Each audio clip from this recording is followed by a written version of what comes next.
All right, welcome back. Been a cheeky minute. Welcome back to Music Theory Lessons. It's me, Chris. We are not sponsored by our gracious heater anymore because it's summer. At least down here it is. Oh yeah. Sorry if I sound a bit skiff. I'm a little sick at the moment. Not a great way to end the year, but that's okay. Firstly, belated Merry Christmas and Happy New Year, because I'm sure this video will come out, hopefully, before the new year starts. And if it doesn't, I'll see you next year. I'm so funny. Yes, music theory. I've been asked to make a video on composition. And I love composition. It's what originally got me into music because admittedly, I just didn't want to admit that I didn't practice. So I started composing because it meant I didn't have to practice and I could just goof around. But I've been asked to make a video on composition. It's something I'm very fond of. It's something I love doing. It's something I don't exactly have formal training on.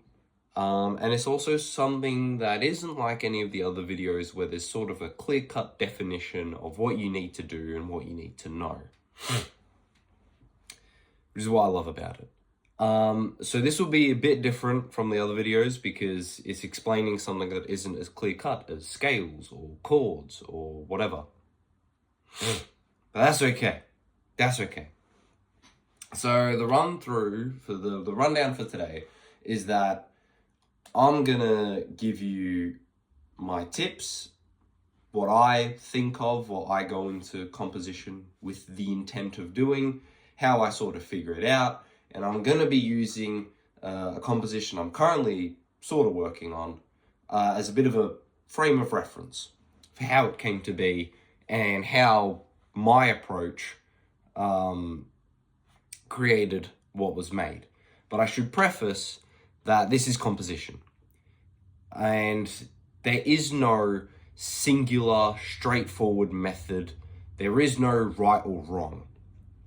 You can get a scale wrong. If you play a scale wrong, you done goofed it. With composition, there's no right or wrong way to go about it. When I speak of composition, I'm going to be speaking as in composing, writing sheet music. Because my idea of composition is MuseScore, or using some form of notation software.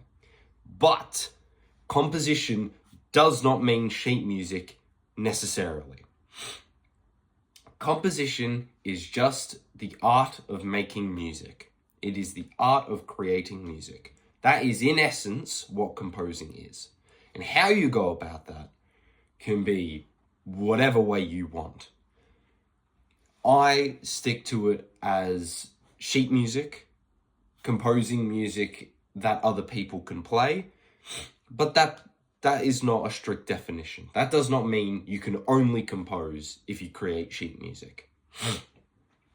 Now, when it comes to composition, when I step into it, there are two sort of ways I sort of go about it. The first is spontaneous composition. A composition that sort of just happens on the fly and I'm not really thinking in depth about what I'm creating. So as a great example, and I should actually get this up whilst I'm talking instead of just yapping on about it and then expecting you guys to understand. When I was in year 9 or 10, I forgot which year, I had a bit of a composition explosion. And I started working, where is it? Yes, I'm aware that MuseScore 3 is kind of stupid. Oh, come on, where are my scores? I went on a bit of a composing adventure and created what I called the My series, which was essentially just things that I sort of came up with on the fly. So, experiments, peace, anger, whatever. Did I go in with any thought? Nah. Did I go in with any sort of logic, with any reason, with any, careful thought and appreciation for anything? Nah. Didn't care. Could not care less. Why can't I switch it?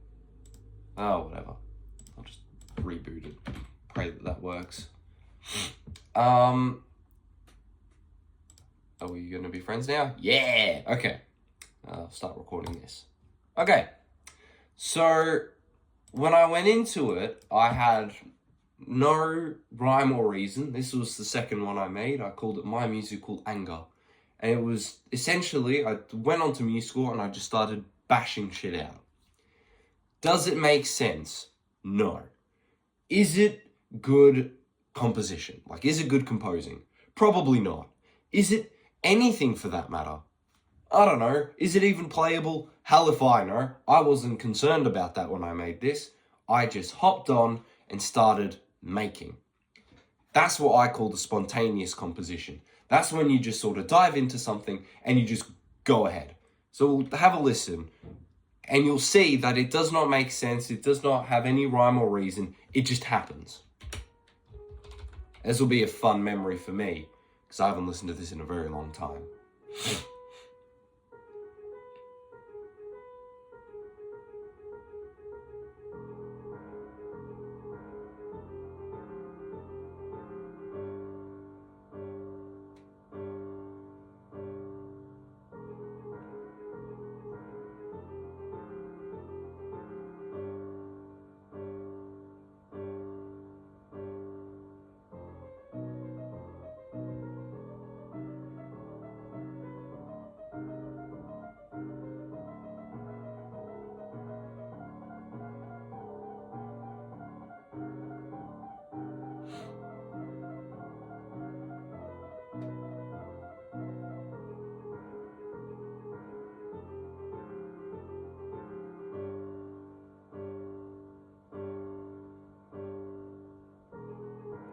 I don't want to be that guy, but this is kind of tragic. Oh God, I haven't heard this in forever. Actually makes me kind of sad.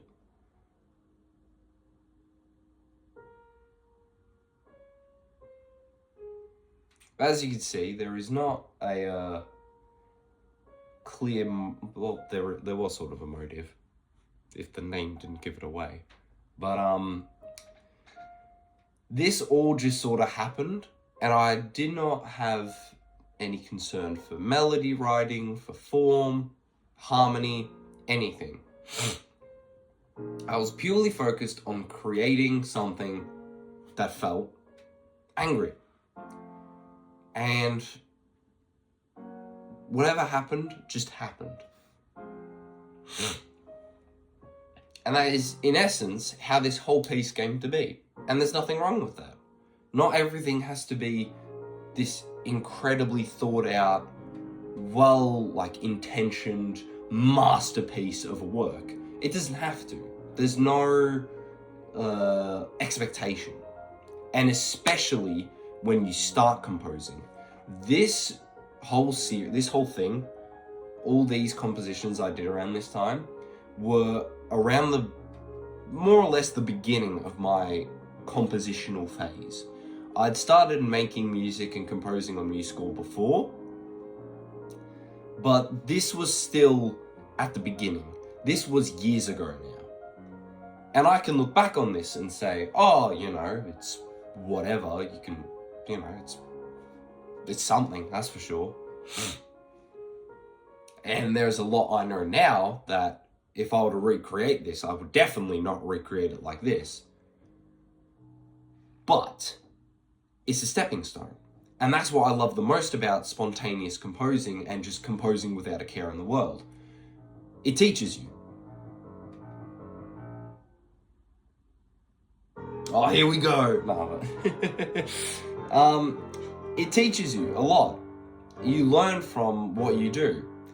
If I learned anything from this, it was definitely the concept of tension and intentional dissonance.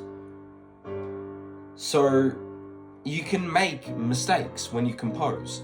there's no, like, definite right or wrong answer. When I made this, I thought this was, like, incredible. I thought I was the next, like, great composer, gonna go down in history for this one.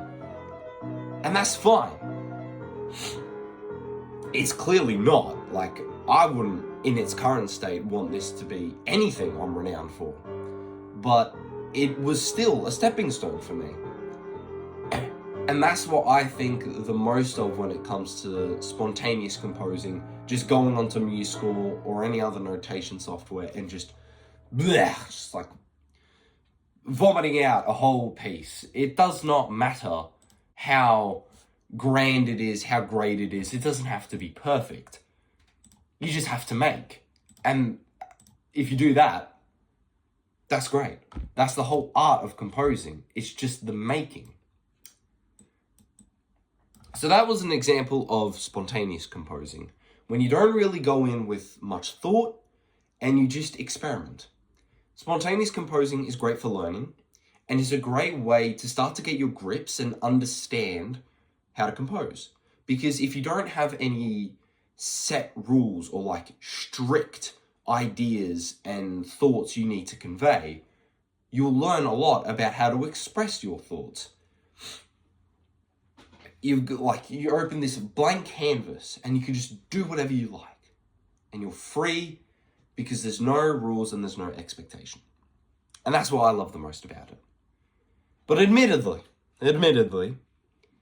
not everyone can do that. Not everyone can just vomit out onto MuseScore and create something. Not anyone can do that. I started to, at that period in time I could. But that was also because I didn't have any formal training. I didn't have a big awareness of harmony and melody writing and form and anything for that matter. I just hopped onto MuseScore and was like, yeah, let's go. And whatever that was whatever it was. And it's not bad. It's certainly not the worst thing I've ever made. But it's clear that there was some semblance of an idea, but there was nothing really to it.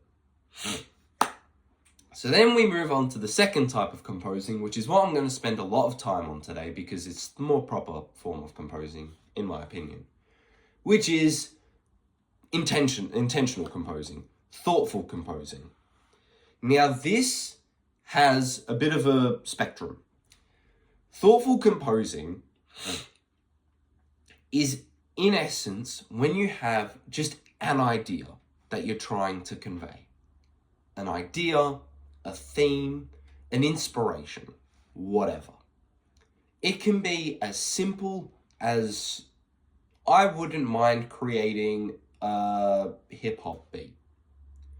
Or it can be as complicated as, I want to write a rhapsody for a large orchestra that could compete with Rhapsody in Blue. That's got a lot more to it than a hip-hop beat. But there's nothing wrong with either of them. So long as you have some thought, intention, or goal that you want to achieve with your composition, that is intentional composing. That is, I want to make a specific song. I want to make something. And to do that, we're going to use as a case what I'm calling the day theme to a game I'm making. I recently, through the help of my girlfriend, got into the video game series Danganronpa, which is great, highly recommend it, visual novel, a bit of a slog, and if you're slow like me, the class trials just absolutely are brutal. But, highly recommend it, love the characters. It's essentially a murder mystery, like Cluedo type game. And it's broken up into the daily life, where you get to interact with the characters, the deadly life, where someone's been murdered and you need to investigate, or, shit's going down, and then the trial, where, you fight in the trial to find out who the actual murderer was. Rinse, repeat for 6 chapters, you're good to go. So I got so inspired that I wanted to make my own Danganronpa, what is considered a Fanganronpa, because it's a fan game of Danganronpa. It's the most original shit I've heard all year. So I've been working on my Fanganronpa, writing up all the characters, all the backstory, all the context. But another thing I've wanted to focus on is the music. Because the music in Danganronpa is phenomenal, alright? It is phenomenal. Check it out. I don't care if you like the game or don't. I don't care if you want to play it or not. Listen to the soundtrack. It is peak. It is peak business. Check out Beautiful Dead, because it's great. The Danganronpa theme, like, on its own, is fire. I think it's called Death Wish or All-Star Apologies. I forgot what it's called. But there's this really depressing tune that usually plays at the end of a trial or when something miserable's happening, and I love it. Just check out Danganronpa. Listen to the soundtrack. Listen to the soundtrack. It'll make your life better. I promise. And if you study it, you'll find the stinkiest harmony. Like Beautiful Dead, like they've got this intro thing that goes on, and I guess a transition part as well, but the like main section, it starts with this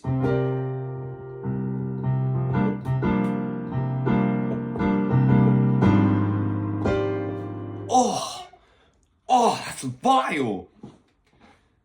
I'm lazy, so I call that G minus 7 over C, but it's supposed to be C minor 11 sound.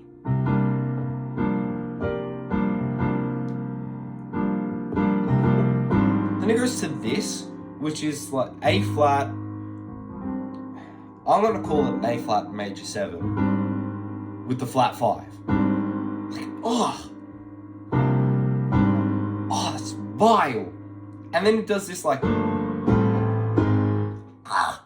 and then it does that like 3 more times, and then it just casually, it's just, check it out if you can. I promise you'll be all the happier for it. Anyway, I'm getting a little sidetracked. So when I started working on the music, I made my main theme, whatever. I don't want to sound too much like Danganronpa because 1, I can't. I can't do that. I can't match perfection. And 2, I want it to be my own sort of sound. And the way I've written it, it's not exactly Danganronpa. Like, it's not this whole horrible, I won't spoil too much, but, it's not this world afflicted by despair, despair versus hope. None of that. My themes, my ideas, the message I want to convey, very different. So, I don't want to copy, directly, that sort of sound. So, I turned to my inspirations. My inspirations and my goal for the soundtrack is jazz. I want to create the sort of big band jazz sound. Not like full crazy big band, but that sort of jazz noir, like spy action thriller sound. And that's a bit of a bold sound to try and copy. Especially when you're trying to make a day theme that's supposed to sort of chill out in the background. How do you do that? We'll find out. But that was the intention I went into making the music for this with. So my goal was, when I wrote the theme song, but we're going to focus on the day theme because it's incomplete, and that's great. My focus was, okay, I want to keep all the instruments relatively the same. I know some songs won't have all the instruments, but I want to keep the orchestra the same. So one day I can get a group to record this and it'll sound peak. Or if my Danganronpa becomes like an overnight sensation, I can do like a Undertale 5-year anniversary concert. Hell yeah. But I want to keep the instrumentation the same, to keep the sound the same, and so hopefully one day people can play it. I don't want to sound too much like Danganronpa, but I should still stick to that sort of aesthetic and stick to that sort of sound. Just create it in my own way. And I want to live up to jazz. The big band sound, the sound that got me into jazz. So, that is my intention going into composition. That's my thought going into this composition. And I should probably start recording at this point. Yeah, switch to that. Oh, whoops, cancel. There we go. I clicked start streaming. Streaming. Silly me. Anyways, here we are. So, first things first. How do we start? It can be a difficult question to answer. With this song in particular, I wanted to start with the chords, which, because it's been a little while since I've worked on this, I don't even remember what they are. So we're going to find out together. I started with the chords, but that's not everyone's calling. Not everyone starts with the chords, and that's great. That's okay. For the theme song, I ended up in trouble because I focused so much on the chords, because I just didn't know where to go from there, and I was pulling my hair out trying to come up with these colorful chords and all the rest of it. And I just said, all right, pump the brakes, time out, let's just focus on the melody. And that worked.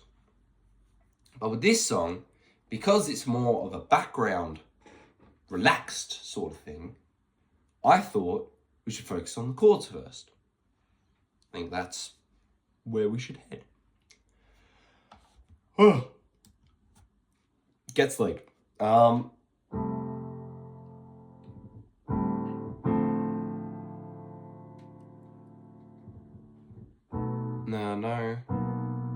Was that it? I can't read. Oh, Dio mio.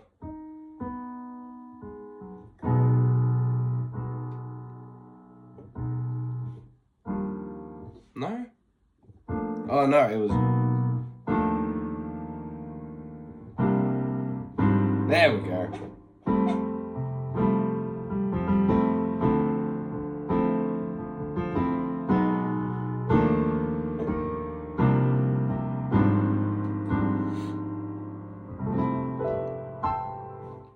So that was the first few chords that I came up with. I got this very nice F major 9. Went to the 6, pretty standard stuff. D minor 9. Then I started doing some exotic shit. So I call that B major 6, B flat major 7 over E flat. But that's also based in the sort of flat 5 sound that I was talking about earlier. Then C minor 11 to the infamous A flat major 7 flat 5. And I'm going to touch on that in a second. But that was the sort of first few chords that I came up with. Because it sounds nice. It's, pretty spicy. It's not your stock standard, Axis of Awesome chord progression. It's not traditional in that sense, but it still works. And that's what I love about it. And that is something you should take with you whenever you do composing. It's the idea of movement, tension, and harmony. Not everything, logically, has to make sense. This move does not make sense harmonically. Like in a harmonic framework, a D minor 9 to a B major 6 does not make sense. But the movement is a D minor 9 in root position. I should probably actually film this part. No, that's a photo of my head. Okay. There we go. Okay, so D minor 9 in root position is essentially an F major 7 over D. And to get to this chord, look what moves. The F goes up to F sharp, the A goes down to G sharp, and harmonically, this C goes down to B, and this E goes down to D sharp. So that movement works because it's essentially voice leading. They're all moving in a very close manner. It's a trick I stole from Jacob Collier. Jacob Collier's work is essentially chromatic. If it works, it works. But that comes down to voice leading, and that's essentially what I was showing. This harmonically does not make sense. It's not a expected chord progression, especially with that start, you know. We expect something more like a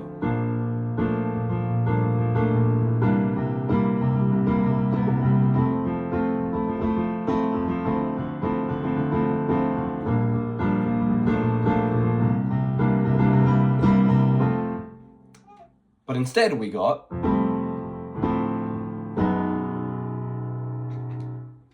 and that works because of our voice leading, because of how we move the chords. So don't be too scared to experiment with that. The best thing about composing is if it works, it works. And you have the freedom to do whatever you like with your harmony. That's one of the things I appreciate so much about jazz. They come up with all these colorful chord progressions, and I'm like, how did you do that? And then you learn it, and it's like, whoa, that's crazy. What really happens is your ear develops. That movement works because the voice leading to it helps. It makes no sense, but it still works. If I went from that to that one is a bit less exotic, a bit less nice, because it's not as smooth of a voice lead. There's not as smooth of a movement. So it doesn't really work. But is that still fun to know? Is it still fun that I tried to make an A flat major 7 over G work after approaching it from a D minor 9 chord? Yeah, it's pretty fun. Doesn't work, but at least I tried. So, I got the progression. And that's great. I started with that and then figured out the rest of the form. I stuck to plain and simple AABA, which is essentially A theme, A again, but you change it a little bit. I forgot how I changed it, and I'm too lazy to check. I'll come back to it later. Then you do your B theme, which is something completely different. And then you go back to A to turn it all around. Let's bring it from the top. Woo. AABA. That is an attention to form. And form is a great way to start composing. This follows AABA. Here's A. Here's A with a little dash to mean it's A but a little bit different. Here's B. And here's A again. AABA. A very simple form, a very common form. I wrote mine in the 16 bar form, 4 bars per section. 32 bar form is also very common, 8 bars per section. Nothing wrong with that. Works like a charm. You don't even have to follow that. You can do a blues. A blues is so easy. Form-wise, 12 bar blues, easy. You can even do a 16 bar blues if you're feeling exotic. You could do the Plock blues. Definitely check out the theme to Plock. P-L-O-K. Plock. It's 16 bar blues, and it does some freaky stuff with that.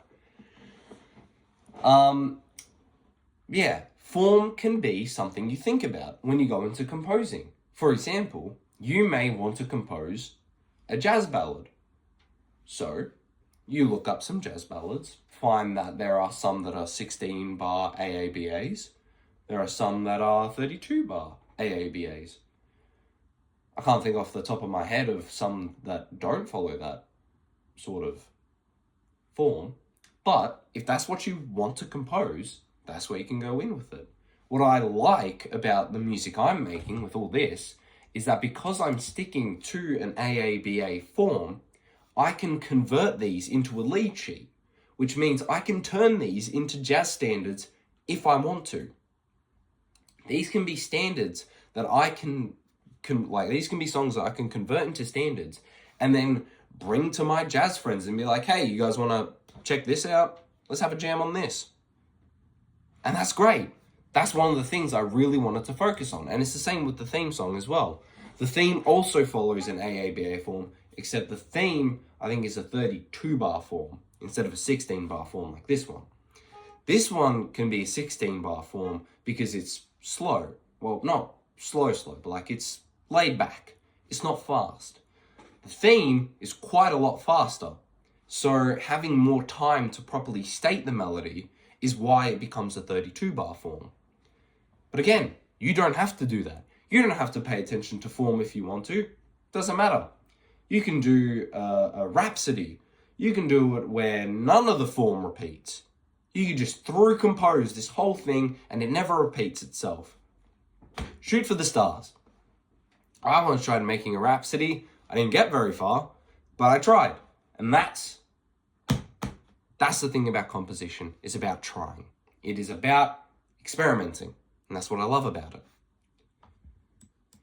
But anyway, we got our chords to the A section. Now we got to focus on melody.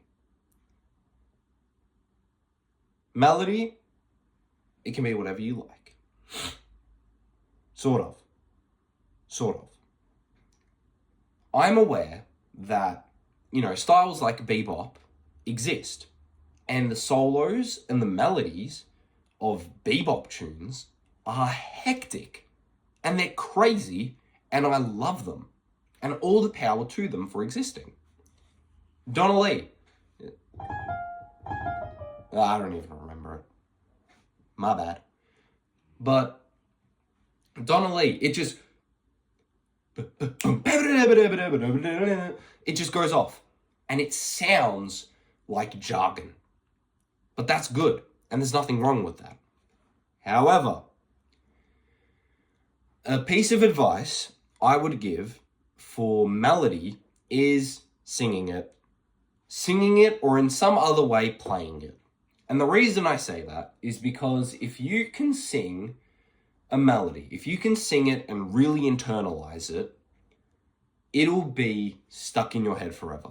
And that's good. Great melodies are things that you can recite. So last night I was at work and on the TV, late night, they were playing Back to the Future. And I don't know how many times I heard the bam bam ba da bam bam bam bam bam ba da bam bam bam. That melody is simple. It's simple enough that I can sing it. And that's great. That's key. Because it's such a simple melody and it's something that I can sing. Well, it's not like simple as in like boring or basic, but like it's simple enough for me to sing. I can remember it. Every time I hear it, I go, bang, that's Back to the Future. And when it comes to composition, you can transform it. I heard that theme in like 7 different contexts. I heard it as a danger theme. I heard it as a triumphant theme. I heard it as like a sad theme. I heard it all over the place. And that shows the power of having a melody that you can work with, something you can mold and shape. So it's a great idea to be able to sing it. When I was working on the theme tune to all this, that's what I did. I couldn't figure out the chords because I was struggling and I was way in over my head because I was trying to be so complicated with it. And I said, scrap that. Let's just stick with the melody. We're going for, Spy, big band. Let's put it in a minor key. In my case, it was Dorian, which is a minor key. I love that sound. It's great. The minor 1 to the major 4. I said, let's do that. We've got our Dorian scale. Let's just make up something with it. Hell, we can even use the blues scale if we want to. And I came up with... Well, first I actually came up with...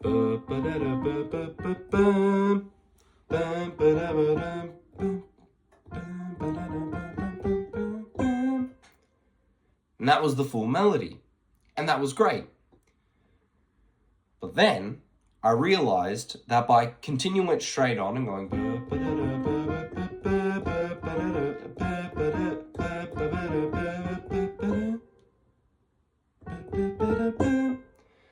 it was a little exhausting to sing.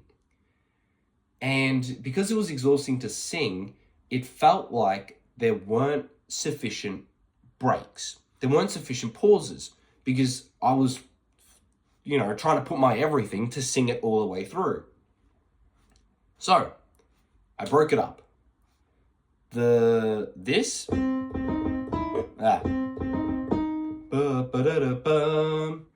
That became the melody.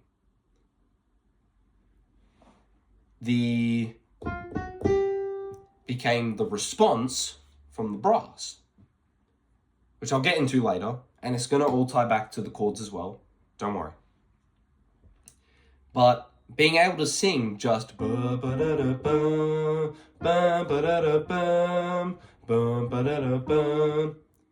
it's a lot easier, and it was a lot better for me to sing and to get stuck in my head, which is great. Did that mean I cut out the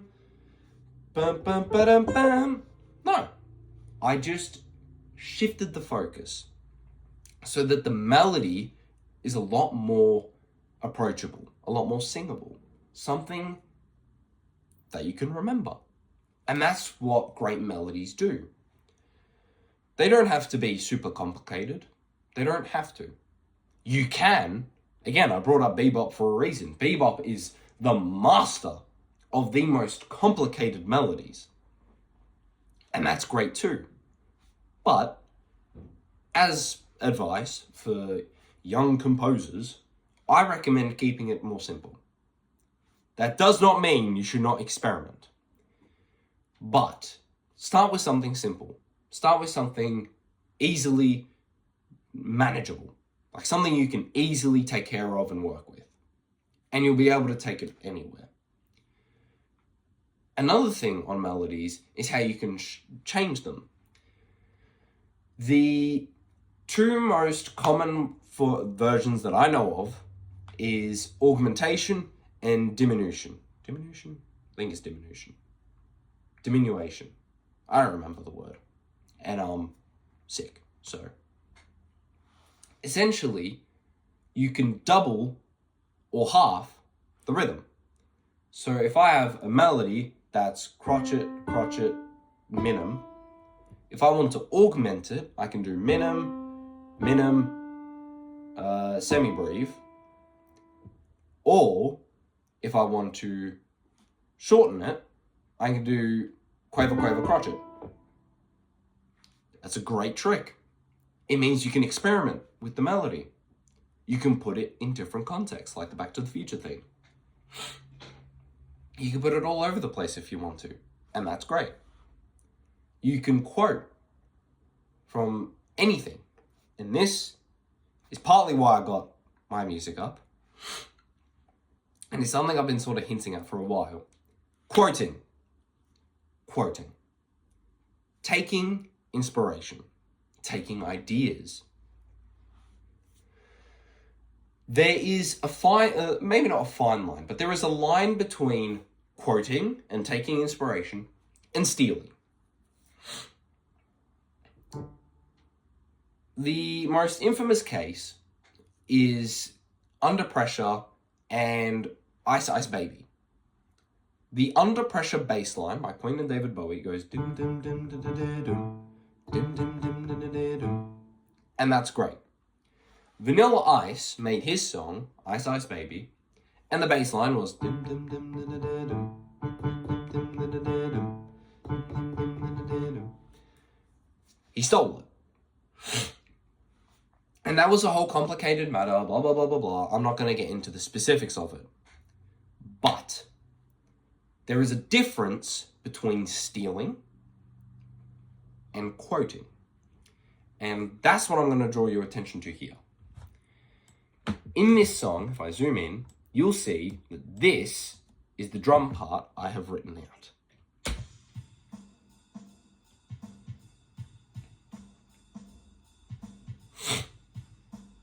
Fine enough. Doesn't sound horrible. Doesn't sound like anything's wrong with it. So what's the sitch? Well, if I quickly, can I just change it from here? I hope so. Yeah. Hang on.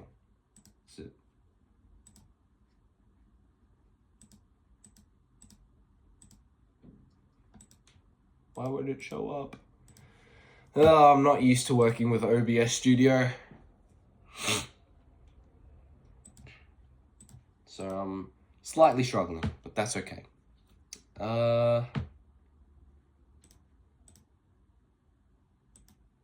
There we go. Okay. So, my inspiration, as mentioned, was the Danganronpa soundtrack. And I took heavy inspiration from this song right here, which is a remake of Beautiful Dead, used in the game Danganronpa Ultra Despair Girls. Great game, love it. But it sounds like this.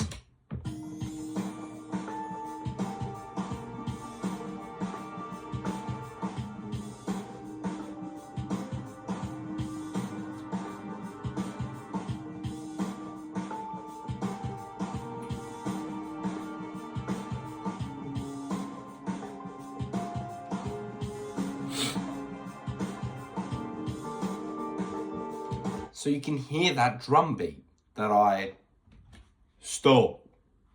And I say stole like that because it's a very different context. Me using a similar rhythm from that song in my piece is quoting it. Me using that progression from Beautiful Dead is me quoting it. Did I recreate the song to pass off as my own? No. Did I take a piece of harmonic idea and a rhythmic idea? Yes. Did I transform it into my own context? Yes. I bring this up because when I started composing, I used to be so horrified of being original. In the sense that I was so scared of creating something that sounded like something that already existed. I was horrified to my core. I was so scared of making something and it sounding like something else, or it ripping off something else. And that's an understandable fear. I understand it. I still want to be original. We all aim to be. However, that fear stopped me from from acting within a age-old tradition with music, which is study, inspiration, and repetition. What I mean by that is, and it's most evidence in jazz, where I'll just use jazz as an example. When you start in jazz and you start learning how to improvise, how to play, blah, blah, blah, you start with no sound on your own. So what do? You look to the greats and you quote what they do. You take their ideas. So, what's it called? I had an example.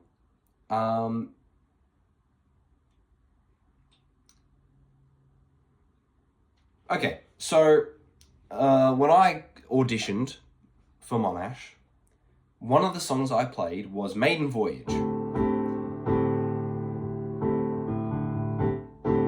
by Herbie Hancock.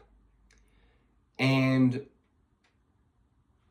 I didn't do this because it wasn't something that crossed my mind at the time.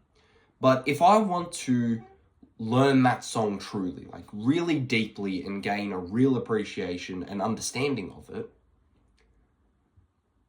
who should I turn to other than Herbie Hancock, the guy who wrote it?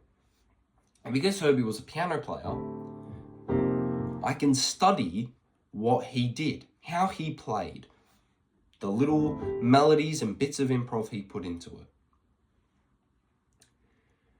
That is me reciting, in a way, what Herbie did. Does that mean I'm a copycat? Not necessarily. If I only play what Herbie Hancock played, and I do not change the form, I don't play it any other way, I don't do anything else, then yeah, I'm just reciting it, and that would be me almost stealing it. But if I take that and go, okay, so that's what Herbie Hancock did with the tune, what can we learn from this? You know, he focused on this sort of a sound, he did this sort of a voicing. What can we take from that? That is taking inspiration. That is quoting. That is learning from someone. Another example, a tune that one of my mates brought in is called Sing a Song of Song. And it's got this great bass line. And the main progression focuses on E major, C major, D major, back to E. And, you know, we played the tune in our rehearsal and it was all well and good. But then, you know, I took interest into it and listened to it afterwards, you know, listened to the Kenny Garrett recording, all the rest of it, and sort of sat down with it. And what I wanted to do was learn how the piano player in the recording played on the song. And one thing I noticed was that when he was improvising,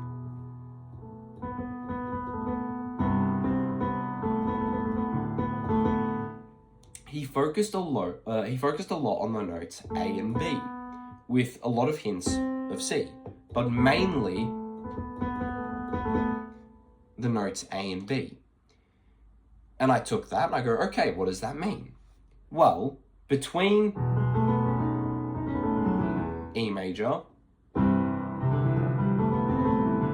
C major, and D major, they all share the notes A and B. They share them in different contexts, yes. So in C major, B is the 7th, but in E major, B is the 5th. However, those are common tones. So, when I started to experiment with my own improv over the tune,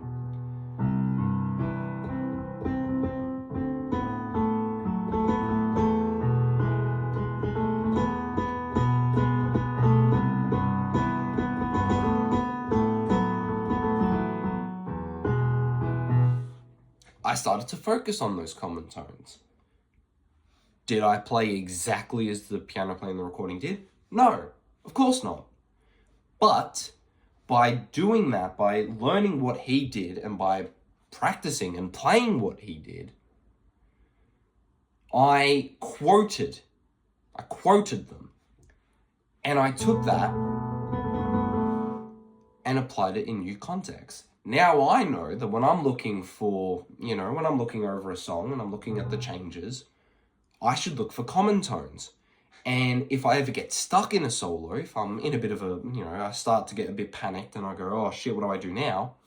Just focus on a single tone or a couple tones that you know work with the song. That's what quoting is. Speaking a language is very similar to music in the sense that we learn language by reciting and repeating the words that those around us say. Our parents, our siblings, relatives, friends, we repeat the words that they say.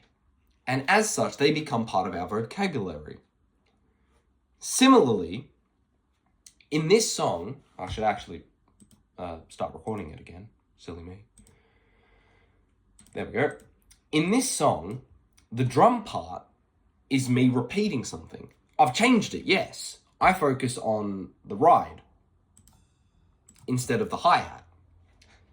But that is me repeating something. This change right here, that is me repeating something. I'm quoting someone. But that does not necessarily mean I'm stealing from someone. I'm not claiming that those two chords individually are mine. And I'm not claiming that if I play them and then go to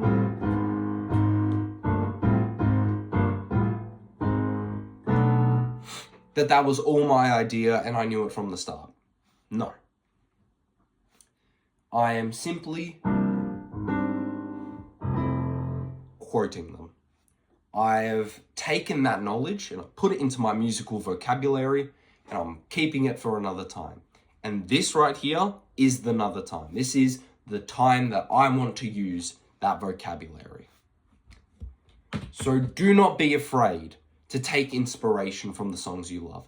Do not be afraid to study the songs you love, even if it's simple. I don't know how many times I've looked over the chords to very simple songs just because I want to better understand them, to really wrap my head around how it was made and the context and the harmony and the ideas that they put into it.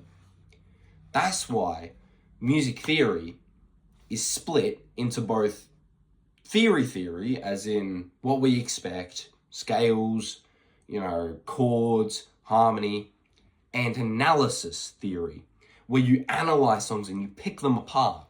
I know that typical analysis comes in the form of, tone color and timbre and understanding, all that sort of stuff. But that also comes into analyzing form, harmony, what the choices that they made, orchestration in particular. Orchestration is a great one. For example, this whole song, technically, because I'm writing it AABA, like a jazz standard, this song could be played by a simple trio. This could be orchestrated just for piano, bass, and drums. It could be. I chose to orchestrate it with these instruments, with saxophones and brass and marimba because I love it, and strings. I chose to orchestrate it that way, to create that sound. But it does not have to be that way. And whichever way you choose to orchestrate something can be a point that you analyze. Is something you can take away from the songs that you love. It's something you should focus on the songs that you love. Anyway. So we've spoken a bit about harmony, a bit about melody, and a bit about quoting. we're from there. One thing I like to preface is that you don't have to compose A to B. And what I mean is, you don't have to compose starting at the very beginning, going all the way through to the very end. This song, for example, I came up with this intro bit well before I came up with the full chord progression and everything else. When I showed you that it was just... That's because this first 4 bars is that chord progression. And that's where I started this song with. But the theme tune, in contrast, I started with the melody. The intro and the transitional parts between intro, outro, all the rest of it, that came well after. I started with the melody and the form first. Then I came back to do the intro, the outro, bits in between. So it doesn't have to be start to finish. You can start in the middle. Then maybe add the starting and then add the ending. Doesn't really matter. It does not change much at all. I don't really know what else to say. Starting to run out of things that I thought of to mention. We'll give it a listen. And I'll talk a bit more probably about theory in the sense of some of the choices I made, blah, blah, blah. But we'll have a listen first.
So that's what I've got. And I did remember what I was going to talk about. There was one more thing I was going to talk about. And it sort of branches off from what I was just talking about. But anyway, that's what I've got so far. Very simple, melody-wise.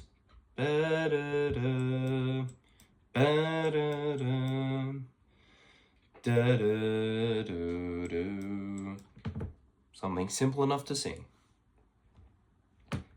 Now, this was the part I'd thought about and I was going to talk about it, but I completely forgot until this moment.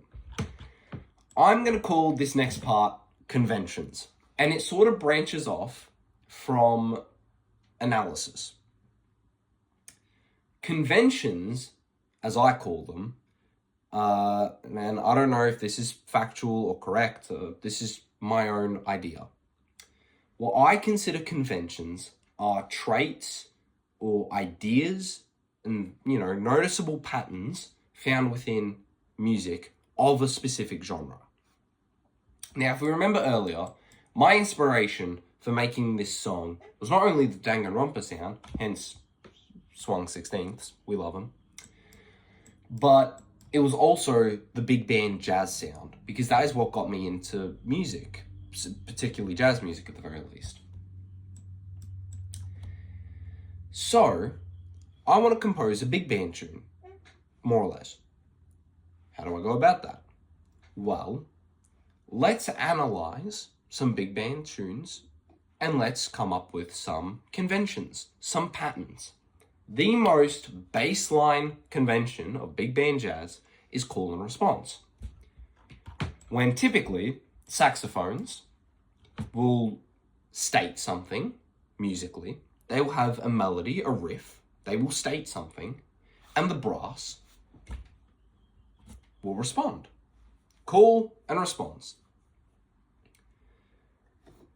If I look at In the Mood, very well-known big band tune.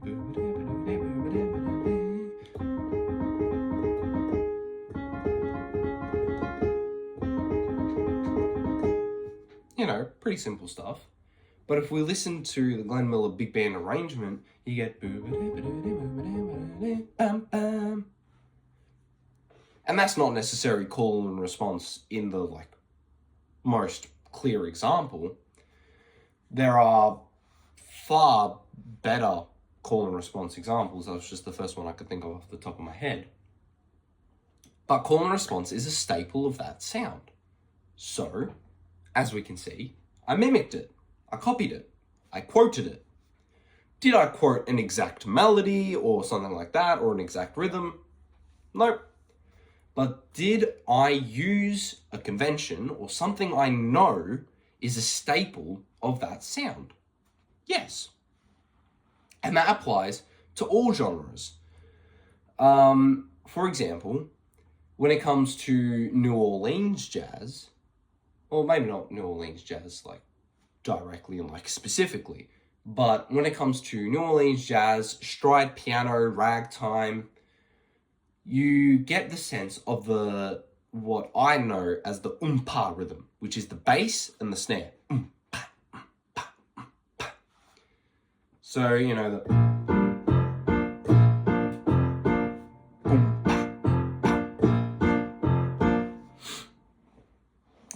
that is something you can use when you make a ragtime piece. You know, you got your right hand doing whatever.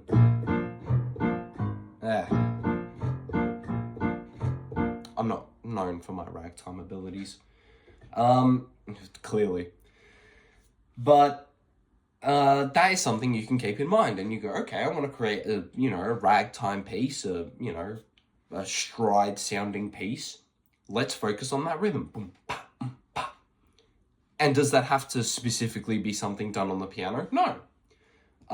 One of the things I deeply appreciate, and something I've discovered whilst listening to music and taking notes of what I heard, in a lot of jazz, at least early jazz-wise, the guitar would usually just strum on every single beat. And obviously, the bass is doing the boom, boom, boom, boom, boom. So in the end, you end up with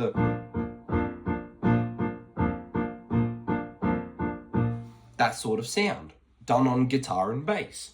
So you still get that same effect. You still have the same logic and the same convention applied, but it's done differently. It's orchestrated differently.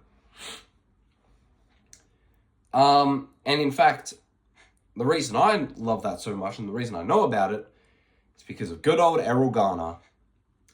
One of Errol Garner's tricks was that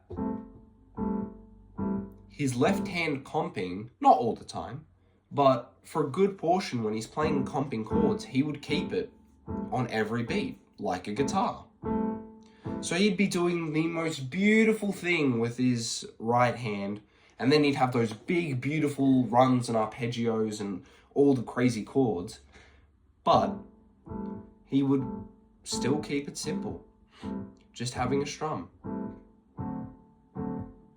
So if I wanted to do Laura, inspired by Errol Garner's cover, I can't play it exactly, I'm clueless like that, but, the main melody.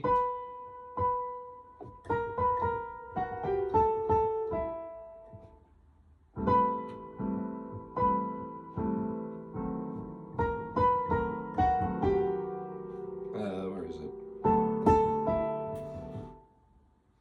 Nice and simple. Just strumming on every single beat, like a guitar. That's what I mean by conventions. Whereas quotes are more direct in that it's ideas and themes and rhythms. So this drum part is me quoting Beautiful Dead. These two chords here, that's me quoting Beautiful Dead. Using a convention is more doing something stylistically. A pattern you notice in the music you love. You know, iPad's about to die, so I better wrap this up. Something you notice and appreciate about the music that you play. Whether it be, you know, distorted guitar for metal or whatever. The arrangements of big band tunes, how they're written, how they flow, all the rest of it. So my advice for composing.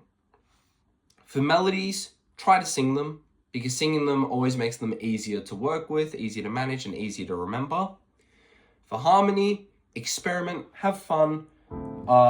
Try and pay attention to voice leading, because voice leading can create really dynamic, beautiful harmony that doesn't really make sense, but it still works. Quoting is something you should deeply involve yourself in.